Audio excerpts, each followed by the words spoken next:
Un référentiel sur les médecines complémentaires ou non conventionnelles. Peut-être que tu vas en dire un mot. En tout cas, on ouvrira la discussion après. Oui, j'ai prévu d'en dire un mot justement. D'ailleurs, c'est un des grands succès de l'histoire des médecines complémentaires en France, parce que, en fait, si on regarde ce qui s'est passé avec les médecines complémentaires, on a eu beaucoup de tentatives ratées et beaucoup d'idéologies, puisque dans le problème des médecines complémentaires, on a un certain nombre de choses qui ont été relativement méprisées par la communauté cancérologique. Et puis, il y a la question de ce qu'on a appelé les médecines alternatives, donc la partie un peu, on va dire, folklorique des médecines complémentaires.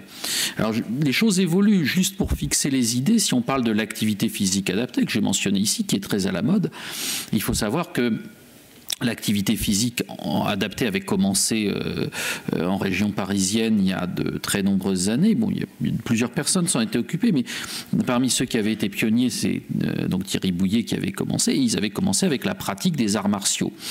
Moi, à l'époque, j'étais très loin de tout ça. Ça avait fait ricaner quand même toute la communauté cancérologique. Et sur ces entrefaites, ces cancérologues avaient été invités dans une tutelle administrative qui devait être la direction générale de la santé au ministère ou quelque chose comme ça.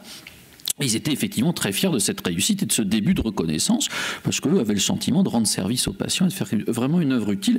Et en fait, ils sont vraiment tombés de très haut, puisque en fait, ils avaient été invités à s'expliquer devant les autorités pour savoir quelle était la secte qui était derrière cette pratique absolument étrange. Donc c'est tout à fait véridique hein, comme anecdote.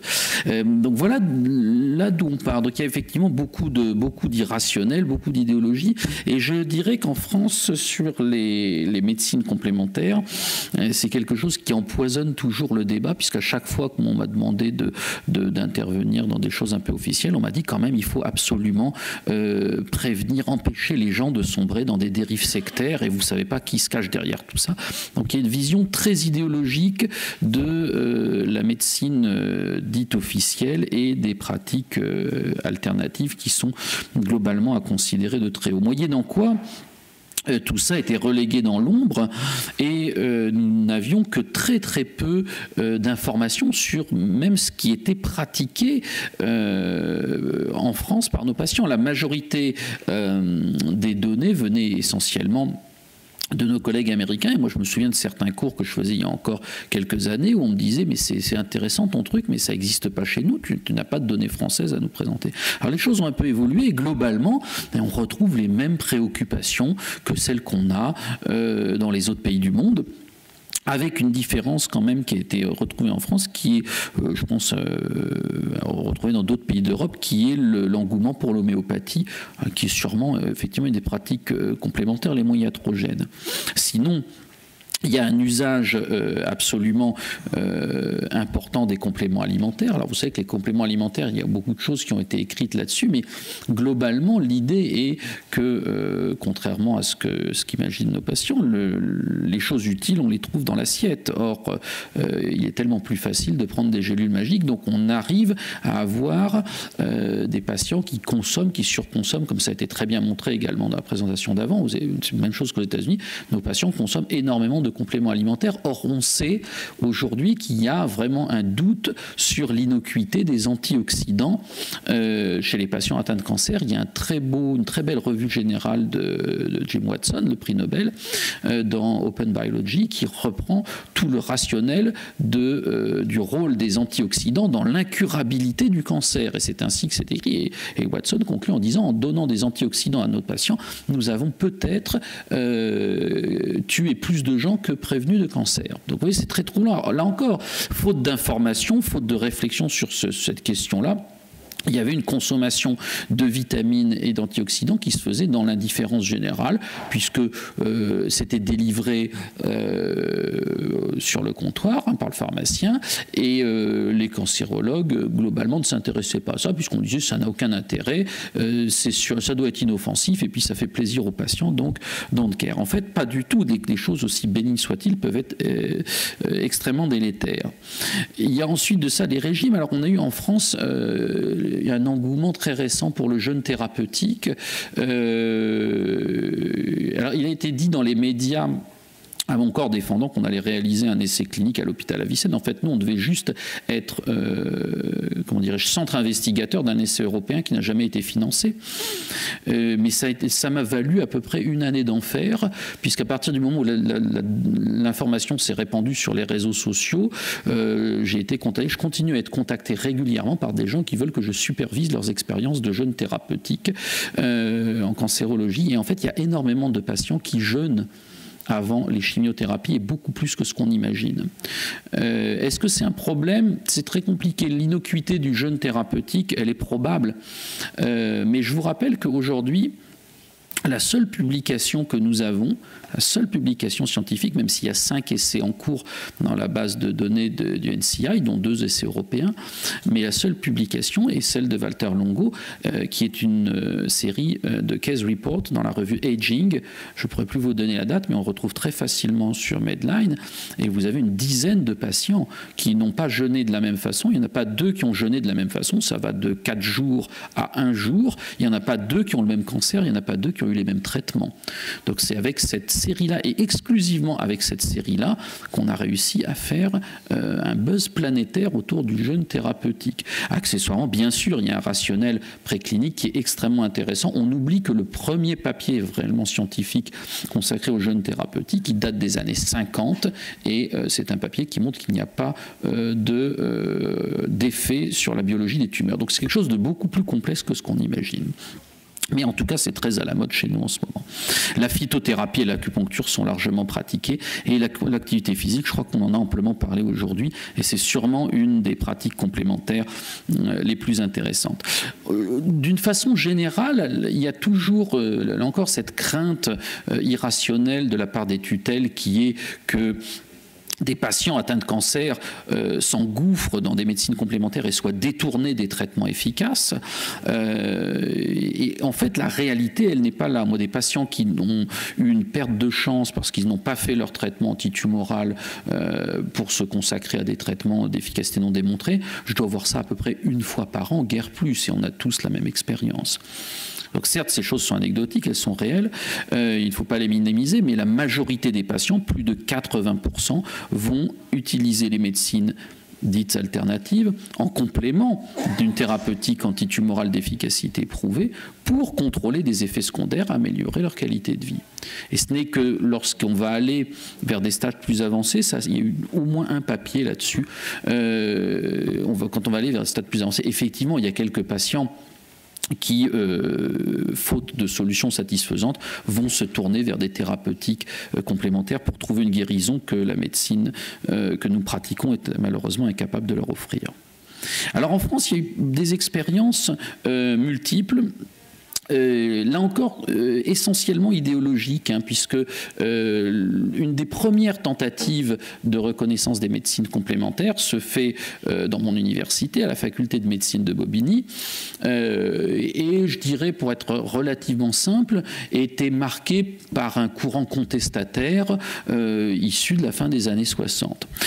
Donc cette faculté, qui s'était voulue originale et alternative, a choisi, sous l'impulsion du doyen de l'époque, au début des années 80, de développer un cursus universitaire qui posait un certain nombre de problèmes, puisque certains diplômes étaient même ouverts à des non-médecins, ça ne me gêne pas forcément, mais éventuellement à des gens qui n'étaient pas profession de santé. Donc il y a plusieurs niveaux, mais on a eu comme ça quelqu'un qui était boucher, ce qui est tout à fait honorable, mais qui en a eu assez et qui s'est mis à faire de la phytothérapie.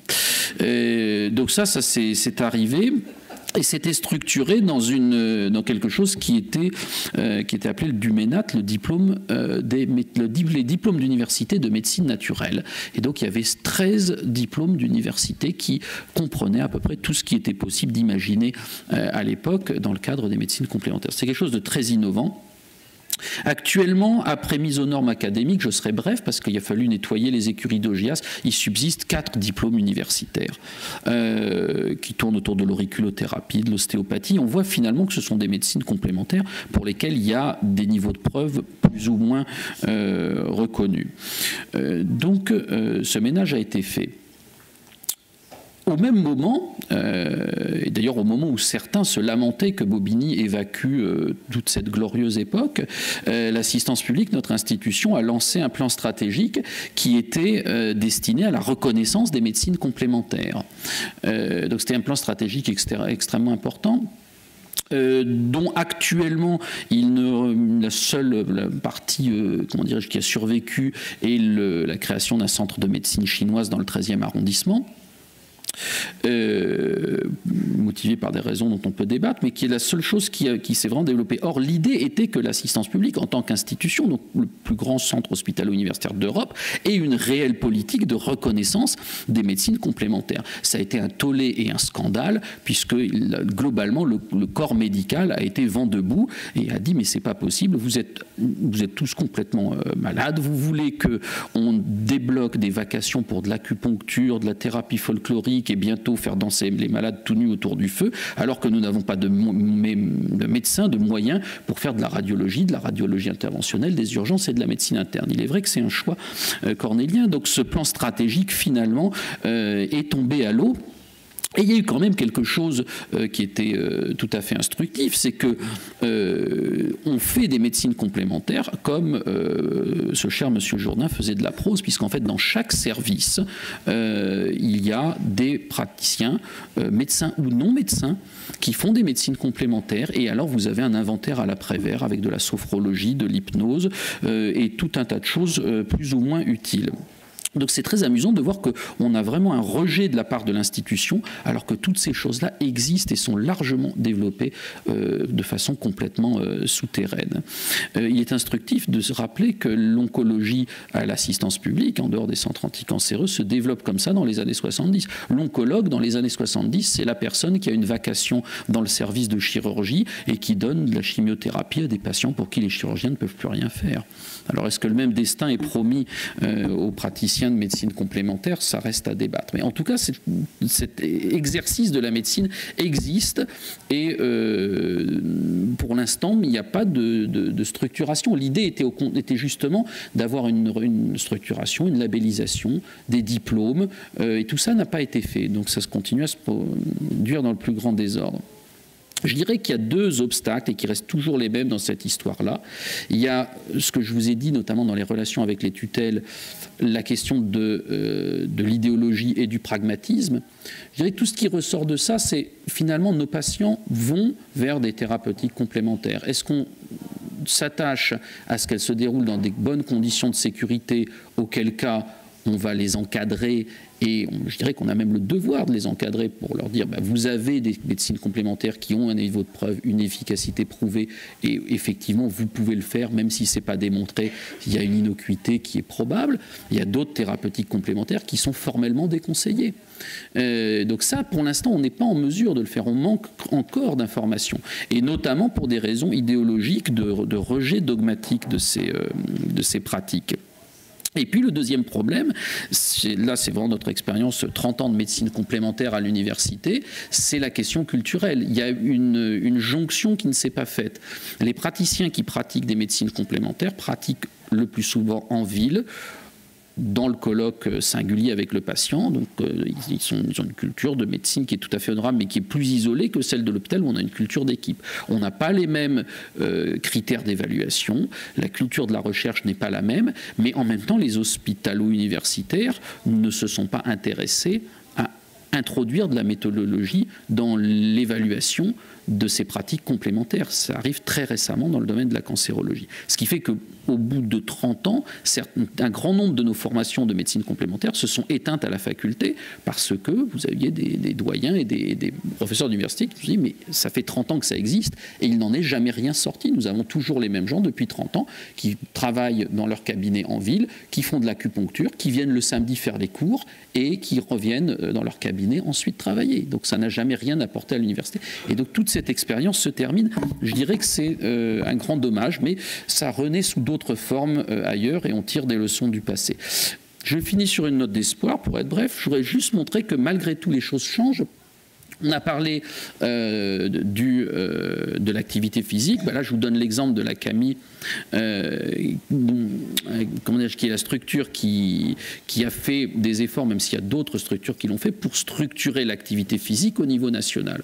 Donc ça montre quand même qu'aujourd'hui, on peut avoir des structures reconnues qui pratiquent des activités de médecine complémentaire dans des conditions de sécurité, avec des praticiens ou des intervenants, puisque nous, nos praticiens en activité physique ne sont pas médecins, mais on a des praticiens qui sont formés et qui passent tous par une formation universitaire qu'on a consacrée à l'activité sportive en cancérologie. Donc, je pense qu'au prix d'effort et de rigueur, il est tout à fait possible d'organiser les médecines complémentaires dans un cadre parallèle au milieu hospitalier. Le deuxième point, c'était ce que tu disais en introduction, et donc on boucle la boucle finalement. L'AFSOS a eu un rôle important avec le groupe expert et les référentiels, et on commence enfin en France à avoir une évaluation des recommandations et des niveaux de preuve pour la pratique des médecines complémentaires. Ça se développe dans certains hôpitaux. Je dirais que ce n'est pas exactement sous la forme de centres de médecine intégrative comme ça se fait outre-Atlantique. C'est plutôt des départements de soins de support, plus ou moins rattachés à un service d'oncologie, donc les liens sont plus ou moins forts. Et ces départements de soins de support intègrent dans leur pratique les médecines complémentaires, hypnose, sophrologie ou autres. Donc on n'a pas par contre de département de médecine complémentaire comme ça s'est fait ailleurs. Mais on voit quand même que le tableau évolue après, je dirais, plusieurs décennies d'errance. Mais on a encore beaucoup de chemin à faire. Merci de votre attention. Merci Laurent.